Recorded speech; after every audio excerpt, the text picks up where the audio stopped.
los bendiga, mis amados hermanos. Alabamos y glorificamos el nombre de Dios porque nos permite estar aquí una vez más y tener un momento con Dios. Le damos gracias al Señor porque nos da esa oportunidad de nuevo, y yo quiero motivar a cada uno.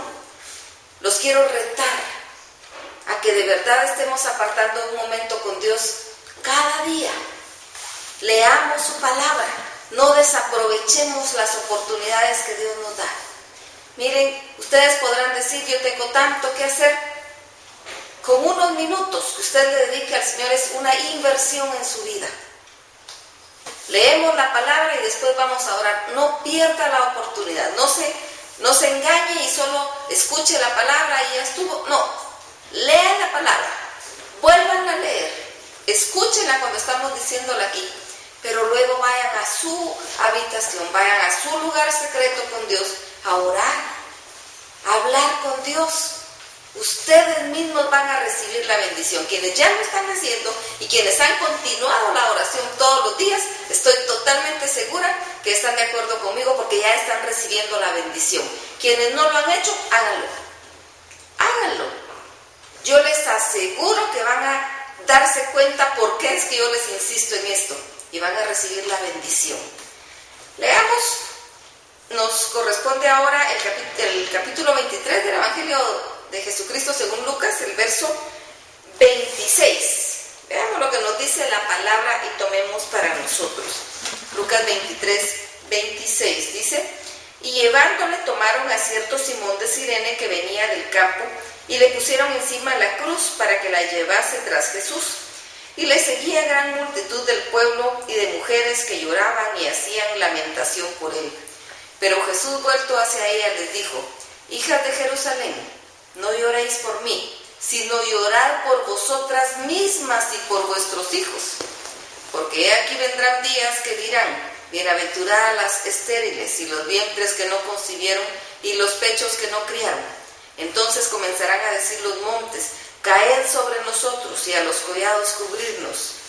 Porque si en el árbol verde hacen estas cosas, en el seco no sé qué harán. Llevaban también con él a otros dos que eran malhechores para ser muertos. Y cuando llegaron al lugar llamado de la Calavera, le crucificaron. Ahí y a los malhechores, uno a la derecha y otro a la izquierda. Y Jesús decía: Padre, perdónalos porque no saben lo que hacen. Y repartieron entre sí sus vestidos echando suertes. Y el pueblo estaba mirando, y aún los gobernantes se burlaban de él, diciendo: a otro salvó, sálvese a sí mismo. Si este es el Cristo, el escogido de Dios. Los soldados también le escarnecían, acercándose y presentándole vinagre, diciendo: si tú eres el rey de los judíos, sálvate a ti mismo. Había también sobre él un título escrito en letras griegas, latinas y hebreas: este es el rey de los judíos. Y uno de los malhechores que estaban colgados le injuriaba diciendo: si tú eres el Cristo, sálvate a ti mismo y a nosotros. Respondiendo el otro le reprendió diciendo: ¿ni aún temes tú a Dios estando en la misma condenación? Nosotros a la verdad justamente padecemos, porque recibimos lo que merecieron nuestros hechos, mas este ningún mal hizo. Y dijo a Jesús: acuérdate de mí cuando vengas en tu reino. Entonces Jesús le dijo: de cierto te digo que hoy estarás conmigo en el paraíso. Cuando era como la hora sexta, hubo tinieblas sobre toda la tierra hasta la hora novena, y el sol se oscureció, y el velo del templo se rasgó por la mitad. Entonces Jesús, clamando a gran voz, dijo: Padre, en tus manos encomiendo mi espíritu. Y habiendo dicho esto, expiró. Cuando el centurión vio lo que había acontecido, dio gloria a Dios diciendo: verdaderamente, este hombre era justo.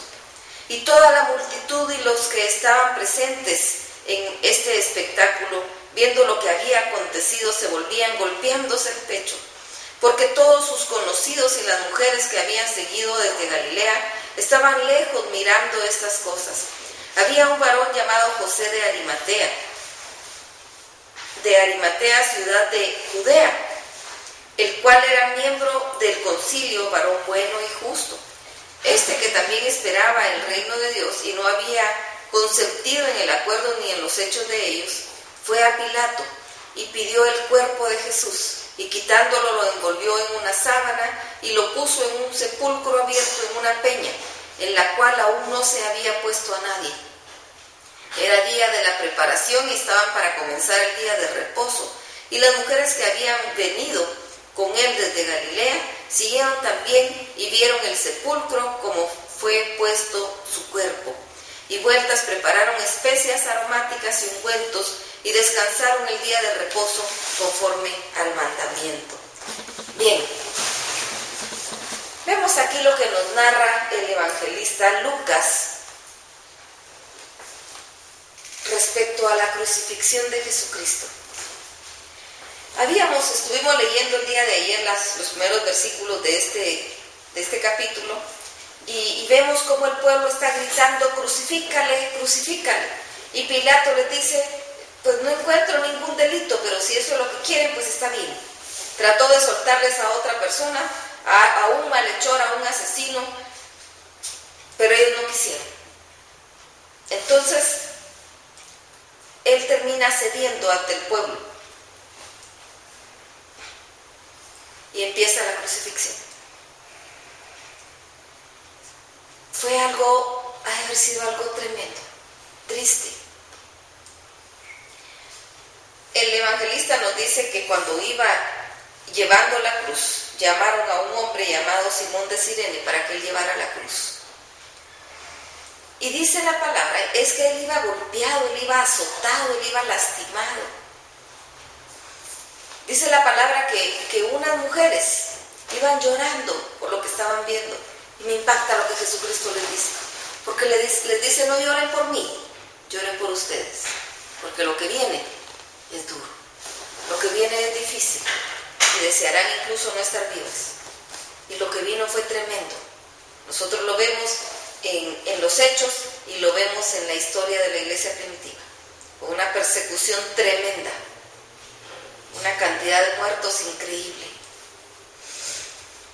Era una situación dolorosa.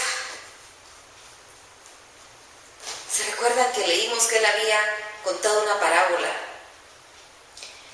donde el Señor había dejado para que le trabajaran su finca, su granja, y cuando estuvo mandando quienes recaudaran lo que estaban cosechando, no les hacían caso y los echaban?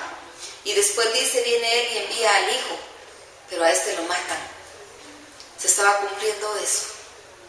A los profetas no los habían oído, y él, siendo el hijo, lo matan sin querer saber quién era, sin querer entender quién era. El corazón de Jesucristo es tan fuerte, tan especial, tan misericordioso, porque él eleva una oración al Padre y dice: perdónalos porque no saben lo que hacen. Ahora, lo importante aquí es que él sí sabía lo que hacía. Estaba dando su vida por ti y por mí. Él sabía exactamente qué era lo que hacía. Nos habla de los hombres que estaban también siendo ejecutados con él, y como uno de los dos le dice: si eres quien dices, sálvate y sálvanos. La gente le gritaba: si eres quien dices, sálvate. A otro salvó y a él no se salva. Le pusieron un letrero ahí en la cruz, mofándose, que decía: este es el rey de los judíos. Pero era, aunque para ellos fuera broma, era la verdad. Ellos estaban burlando. Tremenda condenación. Sin embargo, para nosotros fue bendición, porque él lo dio su vida por amor a nosotros. Me encanta la actitud del otro hombre que estaba siendo crucificado. Él reprende a su compañero malhechor y le dice: ni aún en este momento te das cuenta de lo que está pasando. Y le dice a Jesucristo: cuando vengas en tu reino, acuérdate de mí. Y Jesucristo le dice: no te preocupes, hoy mismo estarás conmigo en el paraíso. Porque se rompe la esfera temporal en la que nosotros vivimos. Inmediatamente iba a estar con Él en el paraíso. Y le da esa esperanza directa, completa, en el momento. Ahí, porque Él se arrepintió y Dios conoció su corazón. Posteriormente nos dice la palabra que la gente que estaba ahí, que vio en el momento en que Él murió, se atormentó porque hubo un terremoto, se rasgó el velo. Miren, para que se rasgue un velo, una tela, el terremoto tiene que ser muy fuerte, porque se tuvo que haber caído la viga donde estaba para que se rompiera ese velo. Y se rompió. Impactante. Ellos se atormentaban y se lastimaban y se golpeaban porque habían visto lo que había pasado. Pero dice la palabra que la gente que lo seguía a Él estaba lejos. Y cuando nos habla de este hombre, que es el que pide el cuerpo para enterrarlo, era alguien que no había consentido. Quiere decir que no todo el pueblo consintió con la muerte de Él. Dios siempre se guarda un remanente. Siempre se guarda un remanente. Seamos nosotros parte de ese remanente. Qué maravilla lo que Él estaba haciendo, porque era por amor a nosotros. Lo llevan, lo ponen, lo sepultan, todo tenía que ser rápido porque ya iba a empezar el día de reposo. Y el día de reposo no podían hacer nada, que era el sábado. Así que lo entierran a la carrera, lo sepultan, ponen la piedra y se van, porque empezaba el día de reposo. Hubo acontecimientos incluso en el cielo. Ya eran las 6 de la tarde, pero se oscureció desde antes.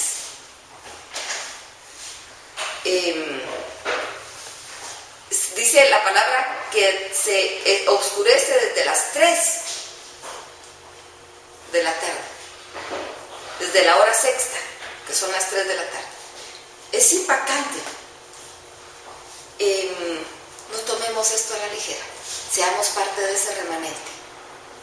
Seamos parte del remanente. Démosle gracias a Dios. Alabemos y glorifiquemos su santo nombre, y que su sacrificio no haya sido en vano. Recibámoslo para nosotros. Vamos a platicar con Dios. Vamos a orar. Vamos a darle gracias por su sacrificio y porque nos salvó. Vamos, hermanos, que Dios los bendiga.